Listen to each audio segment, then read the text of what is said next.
ناظرین fair news net work میں خوش آمدید۔ 8 بجے کی ہیڈ لائنز کے ساتھ میں ہوں آپ کی ہوسٹ لیلا اقبال۔ رمضان مبارک میں عمرے کی اجازت دے دی گئی۔ سعودی حکومت نے سخت SOPs کا اعلان کر دیا۔ خانہ کعبہ اور حجر اسود کو چھونے کی اجازت نہیں ہوگی۔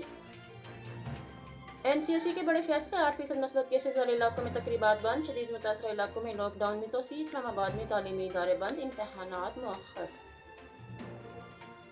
لاہور میں لاک ڈاؤن لگانے کا فیصلہ آج ہوگا۔ 1725 کیسز رپورٹ، وینٹیلیٹرز بھر گئے۔ فردوسہ شیگوان کہتی ہیں ماسک نہ پہننے پر جرمانہ اور 6 ماہ قید ہو سکتی ہے۔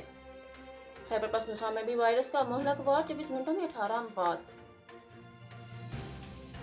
کوئی نجی اسکول بندش کے دوران اساتذہ کو نہیں بلا سکتا۔ 11 اپریل تک طلبہ کے ساتھ ٹیچرز کی بھی چھٹی ہوگی۔ اساتذہ کو بلانے پر اسکول کے خلاف سخت کارروائی ہوگی۔ لاہور انتظامیہ نے نجی اسکولز کے مالکان اور پرنسپلز کو نوٹس جاری کر دیا۔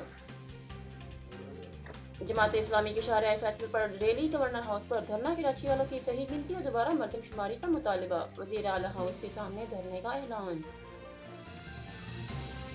نالائق اور ناکام حکومت کو مزید آکسیجن دینے کا سلسلہ بند کیا جائے، احسن اقبال کا نارووال میں خطاب، کہتے ہیں آج پاکستان کی خارجہ پالیسی بولڈ ہو چکی ہے۔